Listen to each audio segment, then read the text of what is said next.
Hello students, तो फिर से एक बार स्वागत करता हूँ आप लोगों का अपने चैनल मैथ्स अड्डा में। तो आज हम लोग देखेंगे standard form of the polynomial and general form of the polynomial. तो क्या होती हैं ये बातें, इनके बारे में एक बार फटाफट से समझते हैं। स्टैंडर्ड फॉर्म क्या होता है बच्चों? देखो, हुआ क्या, मैथमेटिशियंस ने ना एक छोटी सी बात नोटिस करी, ऑब्जर्व करी कि अगर लेट से उन्होंने कोई पॉलिनोमियल लिखा, तो मैं क्यूबिक पॉलिनोमियल उठा रहा हूँ, कोई भी उठा सकते हैं वैसे तो आप। तो लेट से मैंने बोला 6x² minus 5x³ plus 2x minus 3। ऐसे ये क्या है, क्यूबिक पॉलिनोमियल। क्यों? क्योंकि हाईएस्ट पावर क्या है यहाँ पे इस पूरे पॉलिनोमियल में? हाईएस्ट तो ये है ना, power of the variable, highest power of the variable क्या है? 3। तो डिग्री क्या है? 3। तो डिग्री 3 को ही क्यूबिक पॉलिनोमियल बोलते हैं, डिग्री 3 वाले पॉलिनोमियल को। तो सर ये क्यूबिक पॉलिनोमियल है। अब बात आई, उन्होंने एक चीज़ ऑब्जर्व करी कि जब स्टार्टिंग में जब ये मतलब पॉलिनोमियल्स प्रैक्टिस में आने लगा, तो उन्होंने ऑब्जर्व करा कि बच्चे अपने हिसाब से लिखते जा रहे हैं, बच्चे अपने हिसाब से लिखते जा रहे हैं। यानी ये एक पॉलिनोमियल था, तो कोई बच्चा ऐसे लिखता कि 6x² को आगे रहने दिया और इसको आगे पीछे करता रहता। कभी मान लो 2x को आगे कर दिया, फिर -5x³ को पीछे कर दिया, इसको यहीं रहने दिया। कोई और बच्चा आता, वो कहता 6x² को आगे रहने दिया, 2x को यहीं पे रहने दिया, फिर -3 को कभी आगे कर दिया, तो -5x³ को पीछे भेज दिया। तो ऐसे ही सर अलग अलग पैटर्न कॉम्बिनेशन से बनाते गए, कभी अपने अपने हिसाब से लोग लिखते गए।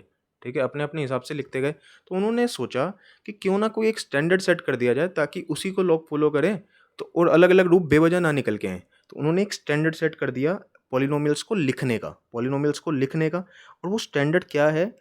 उन्होंने एक स्टैंडर्ड ये सेट किया कि जो भी पॉलिनोमियल है उनमें टर्म्स को इस हिसाब से लिखेंगे, किस हिसाब से? Decreasing power of the variable के हिसाब से। किसी भी पॉलिनोमियल में जो टर्म्स को लिखेंगे वो decreasing power of the variable के हिसाब से लिखेंगे। सर इसका मतलब क्या हुआ, उसको यहाँ पे समझते हैं इस एग्जांपल से। देखो, अगर मैं इस पहली टर्म की बात करूँ, तो इसमें पावर ऑफ द वेरिएबल क्या है? सर 2 है। इसमें क्या है? 3 है ना? पावर ऑफ द वेरिएबल क्या है? 3। ये देखो, वेरिएबल के ऊपर 3 दिख रहा है, तो sir power of the variable 3। इधर क्या है? सर कुछ भी नहीं होती, पावर तो 1 होती है। ये क्या है? कांस्टेंट। कांस्टेंट के साथ तो x raise to the power 0 लगाया जा सकता है, तो पावर क्या है यहाँ पे? 0। अब ध्यान से देखें, क्या ये जो टर्म्स जिस हिसाब से लिखी हुई है, तो क्या ये डिक्रीजिंग ऑर्डर के हिसाब से लिखी हुई है?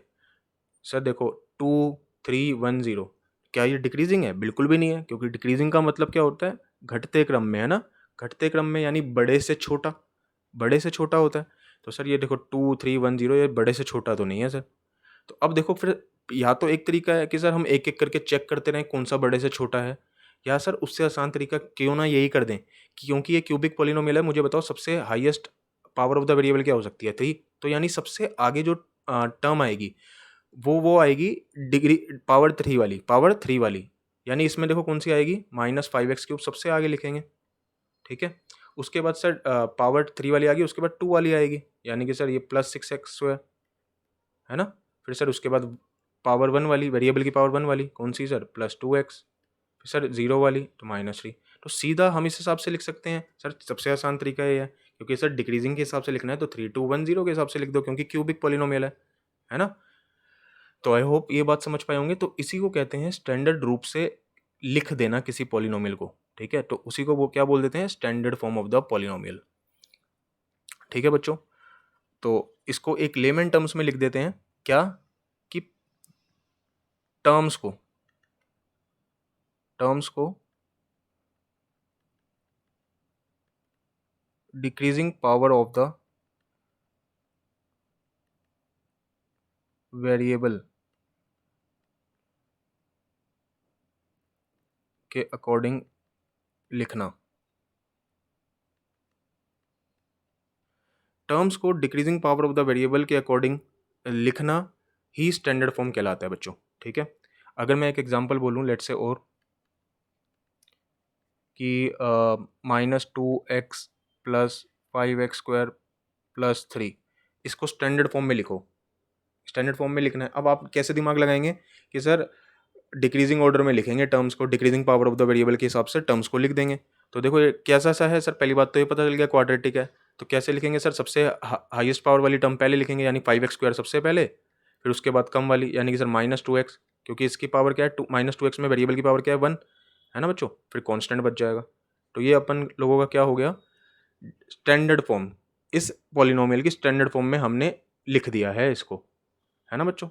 ऐसे ही अलग अलग चीज़ें हो सकती है, अलग अलग एग्जाम्पल बना सकते हैं अपनी इच्छा के अनुसार। तो यही एक निचोड़ है स्टैंडर्ड फॉर्म का। अब बात आती है general form of the polynomial. क्या आती है? General form of the polynomial.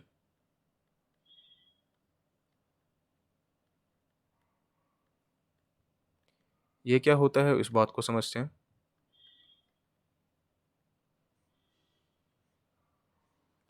देखो बच्चों, जनरल फॉर्म क्या होती है, इसको पहले एक एग्जांपल से समझते हैं, बाद में इसके बारे में कहानियां लिखेंगे।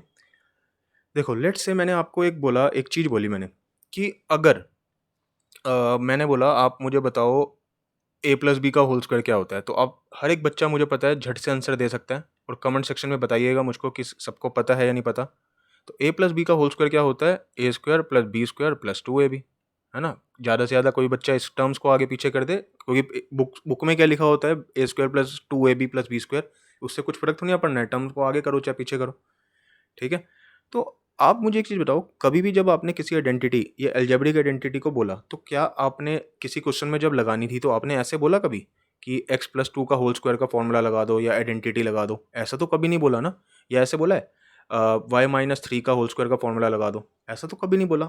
आपने कभी भी किसी चीज़ की रेफरेंस दी, किसी फॉर्मूले को इस्तेमाल में लिया, तो आप हमेशा उसका जनरल रूप लगाते हैं, है ना। किसी भी चीज़ की रेफरेंस देते हैं तो जनरल रूप से देते हैं। कैसे? देखो, ये और ये क्यों नहीं बोलते? क्योंकि यहाँ पे कांस्टेंट आ रखे हैं, कांस्टेंट, स्पेसिफिक कांस्टेंट आ रखे हैं। देखो 2 माइनस 3, तो हम इसको यूज में नहीं ले सकते, जनरलाइज चलते हैं। जनरलाइज, जनरलाइज यानी कि यहाँ पे देखो ए बी यानी आर्बिट्री कांस्टेंट आ रखे हैं। अब किसी बच्चे को हो सकता है आर्बिट्री कांस्टेंट के बारे में ना पता हो, तो मुझे कमेंट सेक्शन में बताइएगा कि सर इसके लिए भी एक स्पेसिफिक वीडियो बना दो, तो मैं ज़रूर बनाऊंगा।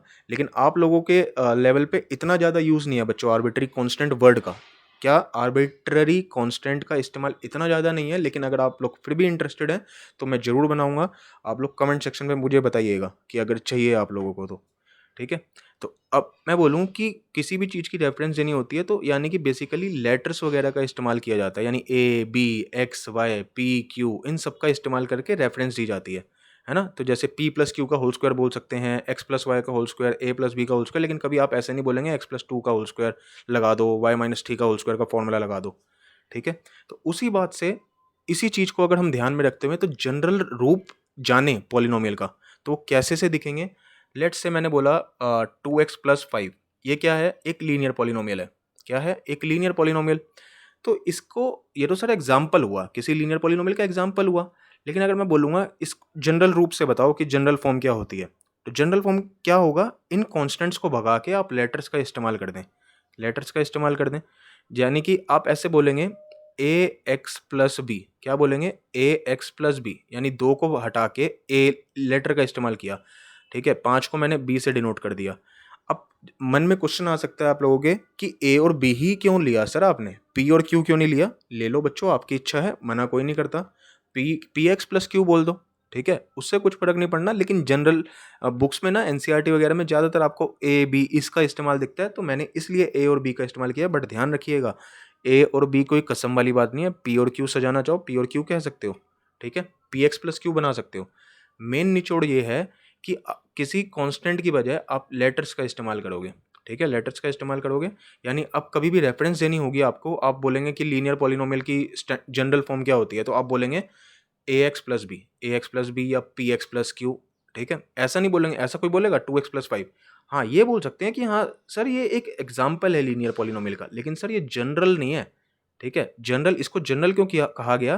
क्योंकि आप देखो, अब चाहे जोन सा मर्जी लीनियर पॉलिनोमियल आ जाए, 6x+8 आ जाए, 9x+2 आ जाए, कोई भी आ जाए, ठीक है। तो हम ऐसे बोल सकते हैं ना कि इस एग्जाम्पल में ए के बदले, यानी ए इज इक्वल टू 9 हो गया, बी इज इक्वल टू 2 हो गया, ठीक है। तो हम कंपेयर करके ऐसे ए और बी की वैल्यूज निकाल के क्वेश्चंस को सॉल्व करते हैं, जो आगे आपको दिखेगा भी। तो कभी भी मैं बोलूँ जनरल फॉर्म क्या है, ठीक है, तो आप लीनियर पॉलिनोमियल की, तो ए एक्स प्लस बी, ठीक है। अब बात आती है सर इसमें और बातें भी होनी चाहिए क्या, बस या इतना सही है? तो इसके बारे में और भी चीज़ें देखते हैं। तो सबसे पहले अगर मैं मान लो लीनियर पॉलिनोमियल की जनरल फॉर्म लिखूं, तो क्या निकल के आई? ए एक्स प्लस बी, ठीक है, या पी एक्स प्लस क्यू, कुछ भी कह सकते हैं।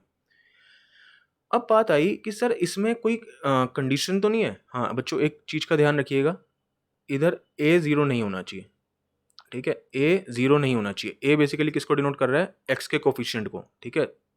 तो वो 0 नहीं होना चाहिए। क्यों? ऐसा क्यों कहा जा रहा है, उस चीज़ को समझना। क्योंकि देखो अगर ए 0 हो गया, अगर मान लो हो गया, ठीक है? अगर लेट्स से ये 0 हो गया तो 0x प्लस बी रूप बन गया। अब 0x प्लस बी में बताओ 0 इंटू एक्स तो 0 ही बन जाएगा ना बच्चों। तो 0 प्लस बी सजा दिया ये लो। बचा क्या? 0 प्लस बी सिर्फ बी। अब मुझे बताना ये क्या लीनियर पॉलिनोमियल रहा? ये लीनियर पॉलिनोमियल थोड़ी रहा, ये तो एक कांस्टेंट क्या बन गया? एक कांस्टेंट पॉलिनोमियल। तो इसलिए अगर हम ये ए 0 हो जाएगा तो वो कांस्टेंट पॉलिनोमियल को डिनोट करेगा, ना कि लीनियर पॉलिनोमियल को। तो इसलिए ध्यान रखना, जो अगर लीनियर पॉलिनोमियल चल रहा है तो जो टर्म होगी लीनियर वाली उसका कोफिशिएंट 0 नहीं होना चाहिए, ठीक है? उसका कोफिशिएंट 0 नहीं होना चाहिए, क्योंकि अगर हो गया तो फिर वो कांस्टेंट पॉलिनोमियल बचेगा, लीनियर नहीं बचेगा। आई होप ये बात समझ पा रहे होंगे, ठीक है? तो ध्यान रखना ए 0 नहीं होना चाहिए। अब अगर मैं बात करूं क्वाड्रेटिक पॉलिनोमियल की,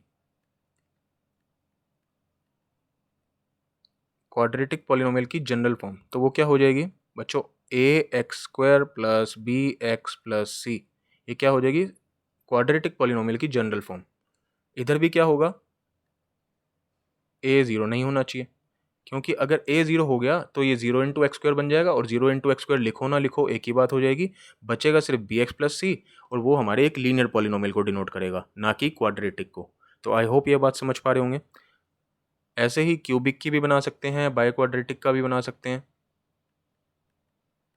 तो क्यूबिक का क्या हो जाएगा बच्चों? General form a x cube plus b x square plus c x plus d. और इधर भी क्या 0 नहीं होना चाहिए सर? ए 0 नहीं होना चाहिए, ठीक है? क्योंकि अगर वो 0 हो गया तो 0 इंटू एक्स क्यूब 0 बचेगा, सिर्फ सिर्फ क्वाड्रेटिक वाला हिसाब किताब, ठीक है? अब मेरे को एक छोटी सी बात यहाँ पे एक और बताइएगा बच्चों, क्या आप लोगों को ये बात पता है? जिनको पता है वो कमेंट सेक्शन पे बताइएगा कि हाँ सर हमें पता था पहले से ही, कि ये जो ए है, ये जो बी है, ये जो ए है, ये जो बी है, ये जो सी है, ए बी सी डी, ये सब कहानी जो है, क्या ये वेरिएबल को डिनोट कर रही है? कमेंट सेक्शन पे जरूर बताइएगा, मैं हर एक बच्चे का कमेंट चेक करूंगा बच्चों। तो क्या ये वेरिएबल को डिनोट कर रही है? बहुत बच्चे हो सकते हैं वो बोलेंगे कि हाँ, लेकिन ध्यान रखो मेरे लाडले बच्चों, ये वेरिएबल नहीं, ये कांस्टेंट या कोफिशिएंट को डिनोट कर रहा है। किसको डिनोट कर रहे हैं? कोफिशिएंट्स को या कांस्टेंट्स को। कैसे? मुझे एक चीज़ बताओ ना, ये जो हमारा जैसे इसको मैं अगर 2x प्लस 5 बोलूँ, तो ये x के साथ आने वाली चीज़ कोफिशिएंट होती है ना, तो यहाँ पे ये भी तो सर कोफिशिएंट ही होगा, है ना? तो ये क्या है? कोफिशिएंट। ये क्या है? Constant. Coefficient coefficient constant, coefficient coefficient coefficient constant. बोलने को तो मैं इनको भी कोफिशिएंट को भी कांस्टेंट बोल सकता हूँ, लेकिन अलग नाम बोला जाता है तो अलग नाम दो लो। वैसे होते तो कोफिशिएंट भी कांस्टेंट ही है, ठीक है बच्चों? तो कहीं ऐसा मत समझना सर ये वेरिएबल्स हैं, ये क्या है? कोफिशिएंट या कांस्टेंट। बट सर इनकी अलग अलग सिनेरियोज में अलग अलग values question to question differ करती रहेंगी बातें, है ना? अगर जैसे 2x प्लस 6 आया तो सर इधर ऐसे कंपेयर करके हम बोल देंगे सर कि x का कोफिशिएंट यहाँ पे 2 है, सर जनरल फॉर्म में a होता है, तो कंपेयर से हमें पता चल जाएगा कि a की वैल्यू 2, b की वैल्यू 6। आई होप ये बात समझ में आ गई होगी, ठीक है? अब बात आती है, ऐसे ही अगर आप क्यूबिक की चर्चा करना चाहें तो उसकी क्यूबिक की तो लिख दिया, बाय क्वाड्रेटिक का अगर लिखना चाहें वो भी लिख सकते हैं। By quadratic polynomial,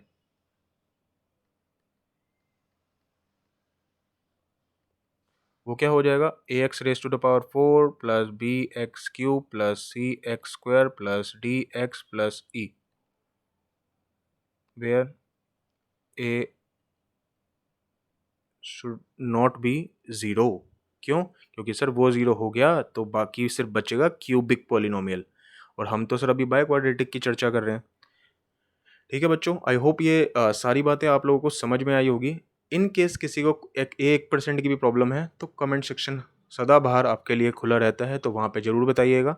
next video में आपके कमेंट्स पढ़ के मैं ज़रूर कोशिश करूँगा कि आपके सारे डाउट्स क्लियर हो जाएँ, कोई पेंडिंग ना रहे आपका। तो चलिए बच्चों, मिलेंगे इसी जोश और उत्साह के साथ नेक्स्ट वीडियो में। टिल देन बच्चों, बाय बाय।